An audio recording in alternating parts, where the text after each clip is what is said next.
Selamat malam semuanya. Selamat malam. Ya, hari ini kita membahas tentang materi ketahanan nasional dengan metode Astagatra. Mas Mbak semuanya, Astagatra itu apa saja? Nah, Astagatra itu meliputi Trigatra, di mana posisi dan kondisi geografi. Letak geografis secara negara memberikan petunjuk mengenai tempatnya di atas bumi, dikaitkan dengan hal-hal lain di sekitarnya, hal-hal lain di sekitarnya. Kemudian ada dua jenis negara yang memiliki ciri khusus yang berkenaan dengan lokasinya, yaitu yang pertama, negara yang dikelilingi oleh daratan, seperti Afghanistan, Hungaria, Swiss, Austria, dan sebagainya. Dua, negara yang dikelilingi oleh lautan seperti Indonesia, Jepang, Filipina, Selandia Baru, dan lain-lain. Negara yang demikian dapat dibedakan atas negara kepulauan. Itu lautan itu lebih dominan, dan negara pulau daratan itu juga lebih dominan. Kemudian negara pulau berbeda dengan negara kepulauan, maka negara pulau unsur daratan itu lebih dominan dari unsur laut. Negara daratan yang memiliki daerah bersifat archipelago, maka negara tersebut juga tidak dapat dinamai dengan negara kepulauan. Setiap negara dapat menjadikan dirinya sebagai titik pusat dari lingkungan sehingga terwujud posisi silang yang berpusat pada dirinya. Indonesia berada pada posisi silang dunia antara dua benua, yaitu Asia dan Australia, dan di antara dua samudra, yaitu Samudra Pasifik dan Samudra Hindia. Dengan posisinya yang demikian, maka Indonesia berada pada jalur lalu lintas perdagangan yang penting dan berada pada persilangan pengaruh dari dua kawasan, yaitu kawasan Asia dan Australia, yang dalam banyak aspek membawa perbedaan yang cukup tajam.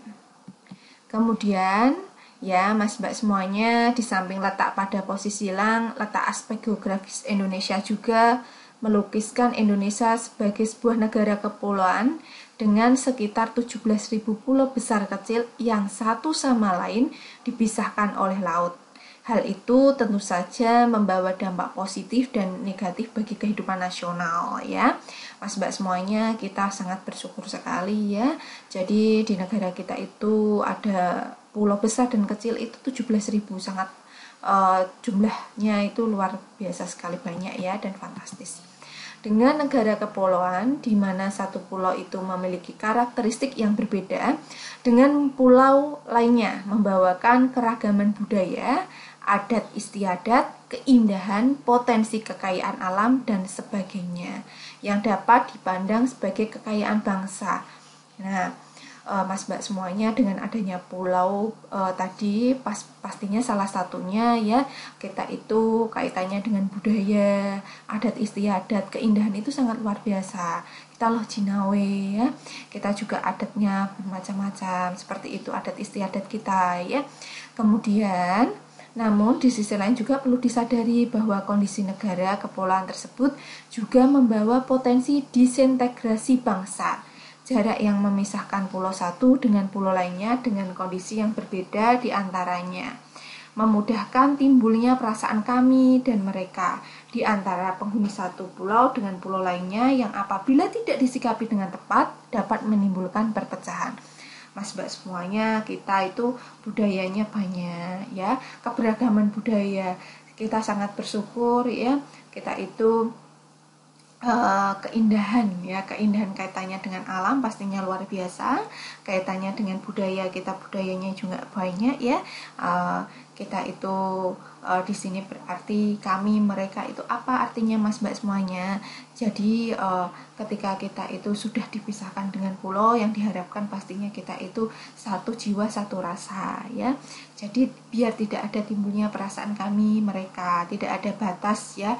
Kita itu suku, ras itu jadi satu seperti itu, saling gotong royong. Kondisi geografis tersebut kemudian melahirkan geopolitik dan geostrategi. Geopolitik adalah kebijakan politik suatu negara yang memperhitungkan letak geografis, sedangkan geostrategi merupakan pelaksanaan dari geopolitik. Persoalannya adalah bagaimana dengan kondisi geografis yang ada, kita bisa mengambil manfaat yang sebesar-besarnya demi kepentingan bangsa negara, serta mengurangi pengaruh-pengaruh negatif yang dapat muncul darinya. Kemudian, Mas Mbak semuanya, kekayaan alam, tadi sudah bilang bahwa kekayaan alam suatu negara adalah segala sumber potensi dari alam yang terdapat di bumi, di laut, dan di udara yang berada di dalam wilayah kekuasaan negara. Kekayaan alam dilihat dari sifatnya dapat dibedakan atas kekayaan alam yang dapat diperbarui, yang tidak dapat diperbarui, Mas Mbak semuanya. Ya, jadi perlu Anda cermati bahwa negara kita itu sumber daya alamnya itu ya banyak sekali ya. Kita bisa lihat dari di bumi, di laut, di udara seperti itu. Kemudian dilihat dari jenis kekayaan alam juga dapat dibedakan dalam 3 golongan, yaitu hewan, tumbuhan, dan bahan tambang. Kemudian Mas Mbak semua, persebaran kekayaan alam di muka bumi tidaklah merata. Oleh karena itu muncul saling ketergantungan antara satu negara dengan negara yang lain dalam pemenuhan kebutuhan hidupnya. Dalam kondisi saling ketergantungan itu, pemanfaat kekayaan alam pada tingkat terlampau rendah serta pemanfaat yang tidak produktif akan mengandung campur tangan negara asing dan dalam sebuah negara. Oleh karena itu, sumber kekayaan alam harus dikelola dan dimanfaatkan sebaik-baiknya dengan maksimal ya, kemudian lestari dan berdaya saing, maksudnya Mas Mbak semuanya karena kita itu ya pastinya negara satu dengan negara yang lainnya itu saling ketergantungan. Di sini pastinya kita harus menjaga ya adanya kelestariannya, kemudian kita juga produktif, kita akan berdaya saing di mata negara lain seperti itu. Kemudian maksimal berarti memberikan manfaat yang optimal untuk pembangunan dan menjaga ketimpangan antar daerah.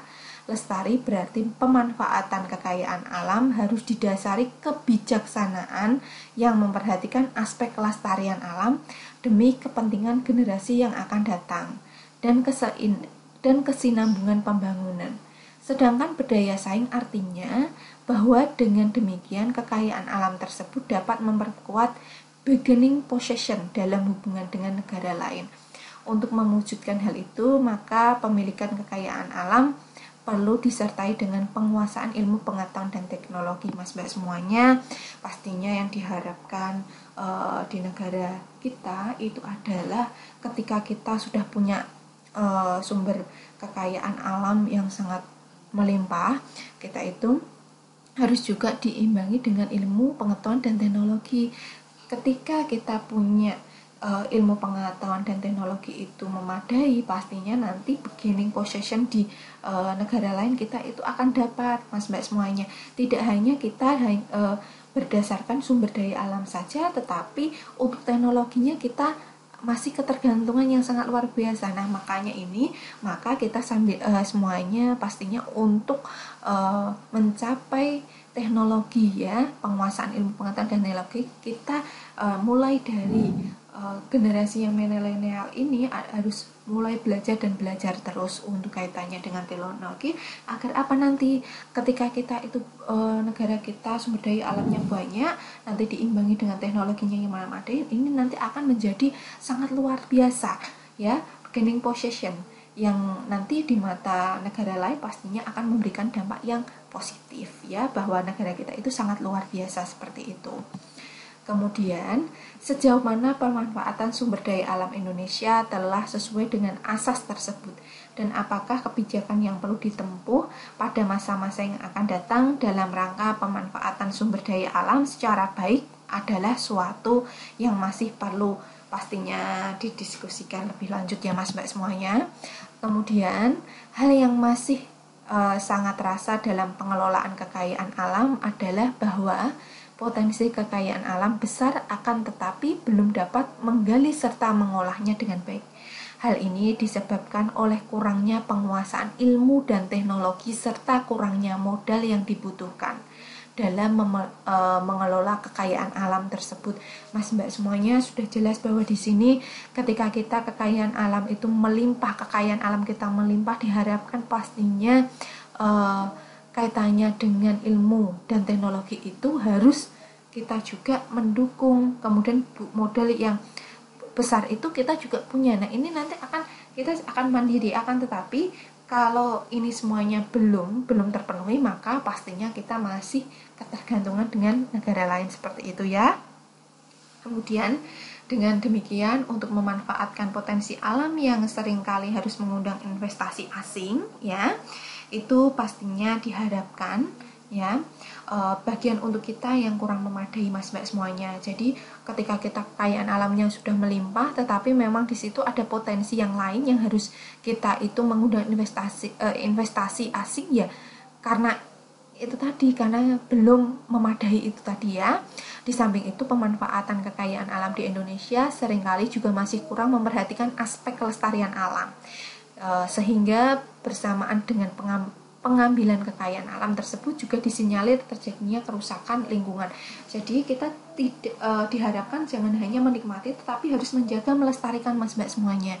Misalkan Bu Siti memberikan contoh di sini, misalkan kita ya mengambil misalkan saja menebang pohon, kita reboisasi seperti itu. Jadi itu contoh kecil tetapi nanti efeknya akan besar seperti itu ya.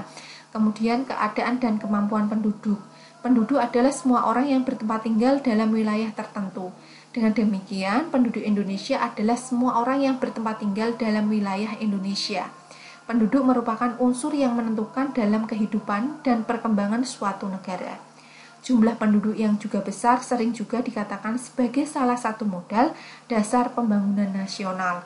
Ungkapan seperti itu memang ada benarnya, namun harus diingat bahwa jumlah penduduk dapat menjadi modal dasar pembangunan apabila penduduk yang dimaksud memiliki kualitas tertentu. Tanpa memenuhi kualitas tersebut, maka jumlah penduduk yang besar justru akan menjadi beban pembangunan. Mas Mbak semuanya, ini kita lihat dalam keadaan dan kemampuan penduduk, pastinya di negara satu dengan negara yang lainnya itu berbeda-beda Mas Mbak semuanya. Ketika kita di negara berkembang, pastinya ketika jumlah penduduk kita itu semakin banyak, maka akan menjadi beban pembangunan Mas Mbak semuanya ya. Jadi mungkin di sini yang kaitannya dengan jumlah penduduk untuk kemampuan penduduk itu adalah misalkan dengan negara-negara maju, jadi akan berbeda. Akan tetapi kalau kita negara berkembang, ini yang menjadi terpenuhinya yaitu ketika jumlah penduduk yang besar pasti akan menjadi beban pembangunan seperti itu. Ketahanan nasional sangat dipengaruhi oleh kondisi kependudukan. Oleh karena itu, dalam rangka pembangunan ketahanan nasional, kita harus melihat persoalan-persoalan apa yang dalam kependudukan ya kita dan bagaimana pengaruhnya terhadap ketahanan nasional. Persoalan kependudukan di Indonesia secara garis besar dapat dikemukakan sebagai berikut ya. Jumlah penduduk yang besar dengan tingkat pertumbuhan yang relatif tinggi, persebaran penduduk yang tidak merata sebesar 69%, itu penduduk Indonesia berada di Pulau Jawa yang luasnya kira-kira 7% dari seluruh wilayah Indonesia. Mas Mbak semuanya pastinya Anda mengetahui bahwa di Pulau Jawa itu adalah penduduknya yang paling banyak ya. Maka inilah penyebaran penduduk yang tidak merata akan menjadi pastinya di dalam pertumbuhan penduduk yang besar. Nah, karena tidak merata itu tadi ya. Kemudian terbatasnya lapangan kerja yang tersedia sehingga mengakibatkan tingginya angka pengangguran. Mas Mbak semuanya, adanya lapangan kerja yang terbatas ini mengakibatkan pastinya angka pengangguran itu nanti akan tinggi. Kemudian kualitas penduduk yang relatif rendah, baik dilihat dari tingkat pendidikan maupun penguasaan keterampilan. Ini kalau dilihat dari keadaan penduduk ya Mas Mbak semuanya ya. Jadi ketika kualitas penduduk kita itu ya misalkan saja ya untuk pendidikannya itu rendah, pastinya untuk keterampilannya akan rendah. Dimana misalkan saja kita di Indonesia yang lulusan SD itu berapa persen, SMP berapa persen. Nah, dari sekian itu yang paling banyak itu lulusan yang mana? Seperti itu. Ketika lulusannya sudah sarjana, itu sudah menjadikan negara kita itu berarti ya kita sudah termasuk di pendidikan tinggi. Tetapi apabila kita masih berada yang paling bawahnya itu untuk SMP atau SD, nah ini masih rendah Mas Mbak semuanya. Kemudian komposisi penduduk yang didominasi oleh penduduk usia muda sehingga membawa konsekuensi penyediaan fasilitas pendidikan dan perluasan lapangan kerja. Di samping itu, dengan komposisi penduduk yang demikian dapat diperkirakan pada masa yang akan datang akan tingkat pertumbuhan penduduk itu akan semakin tinggi. Di mana Mas Mbak semuanya misalkan saja di Indonesia kita, di negara kita, kita lihat saja ketika warganya masih banyak yang muda, maksudnya itu yang umur misalkan yang tidak produktif hanya misalkan 20%, yang produktif itu 70% seperti itu ya. Kemudian yang anak-anak sekian persen. Nah, ini akan menjadikan apa? Pertumbuhan penduduk itu nanti akan semakin tinggi, di mana pastinya ketika kita masih produktif ya pastinya karena usia muda pastinya akan tadi ya Mas Mbak semuanya akan melahirkan lagi seperti itu ya.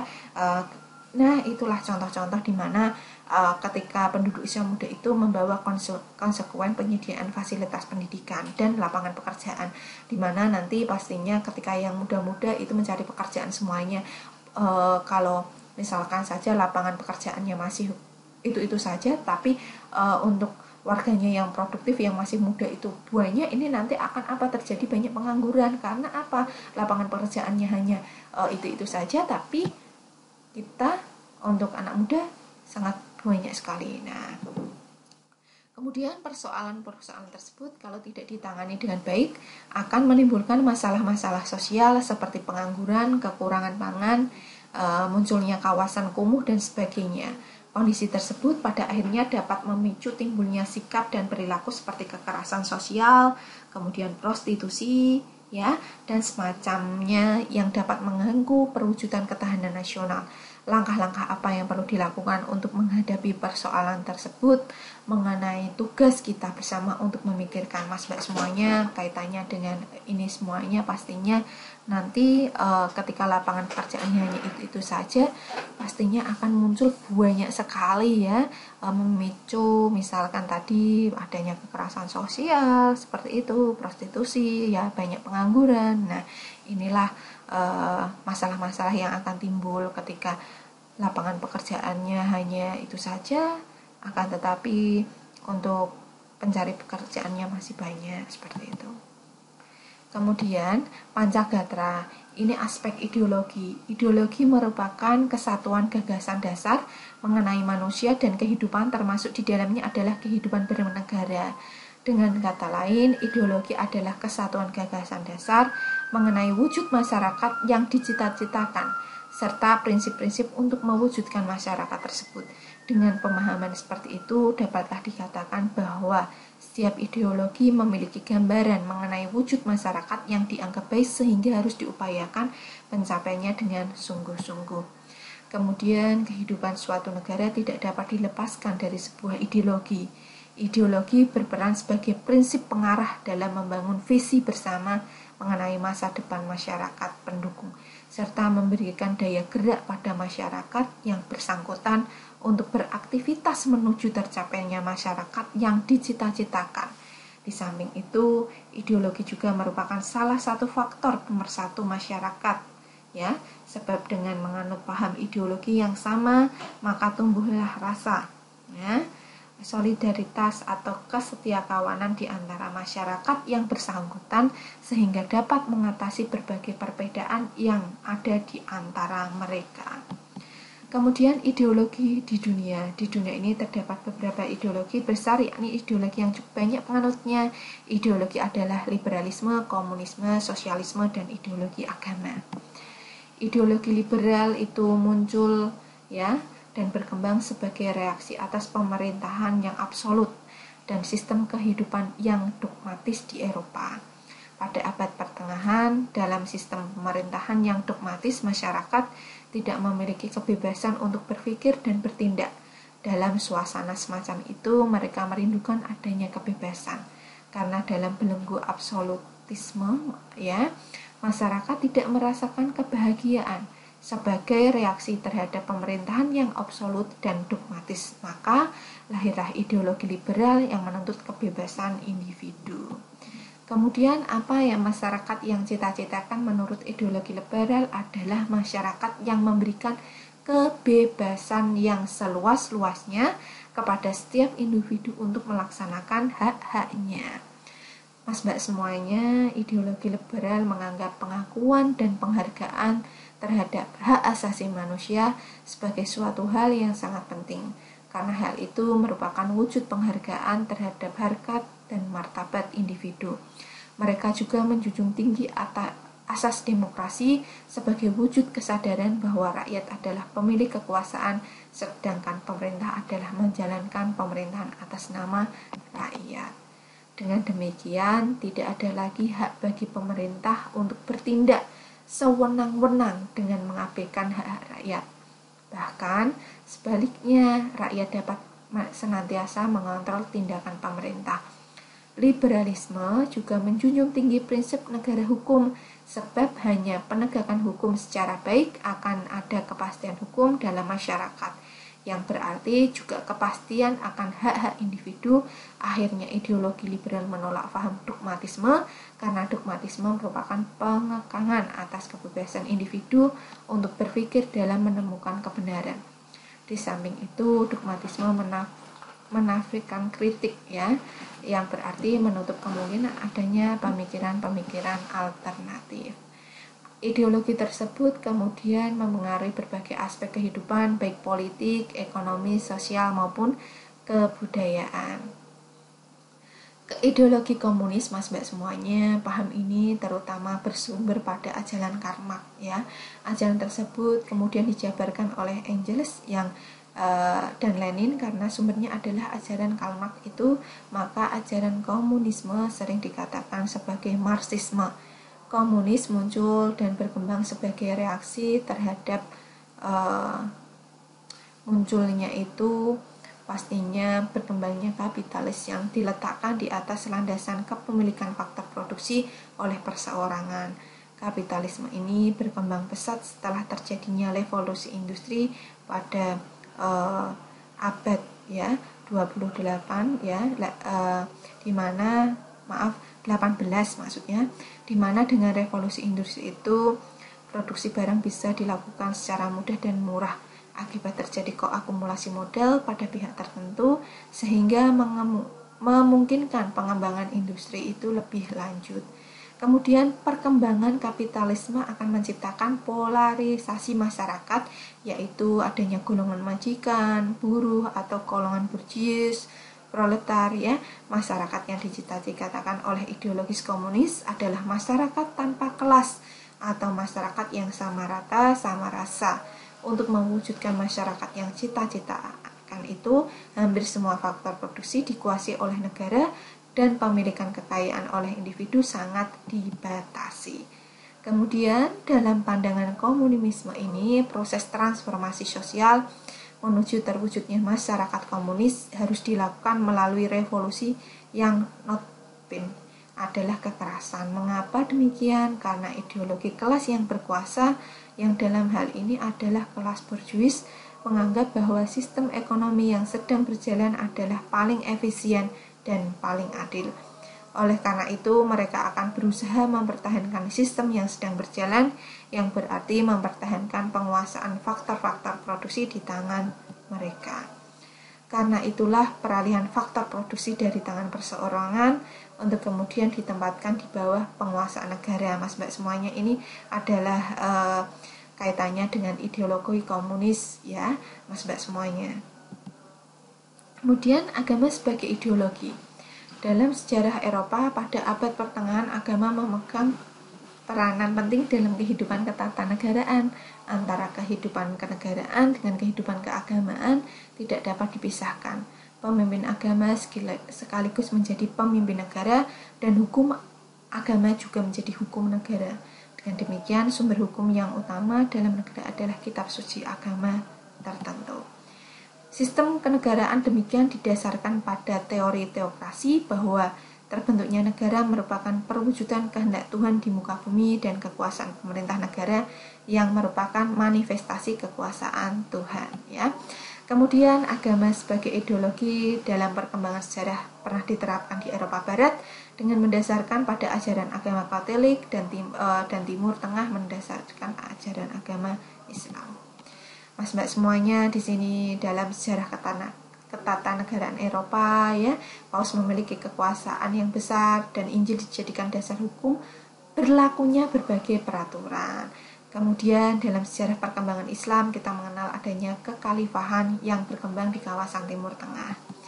Hal semacam ini sampai sekarang masih dijumpai di negara-negara tertentu seperti di Vatikan yang mendasarkan pada agama Katolik ya, di Arab Saudi dan Pakistan yang mendasarkan pada agama Islam. Seperti itu semuanya. Terima kasih Mas Mbak semuanya atas perhatiannya ya.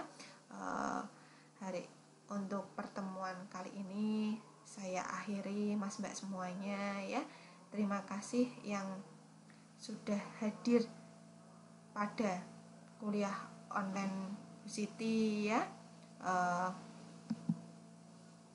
Sudah ada 12 mahasiswa yang hadir, terima kasih banyak ya. Mbak Intan, Mas Arif Adi ya, Mas Fangki, masih banyak lagi yang belum Bu Siti panggil ya. Terima kasih semuanya atas perhatian hari ini. Wassalamualaikum warahmatullahi wabarakatuh. Waalaikumsalam warahmatullahi wabarakatuh. Terima kasih kembali Bu Siti untuk materinya pada malam hari ini.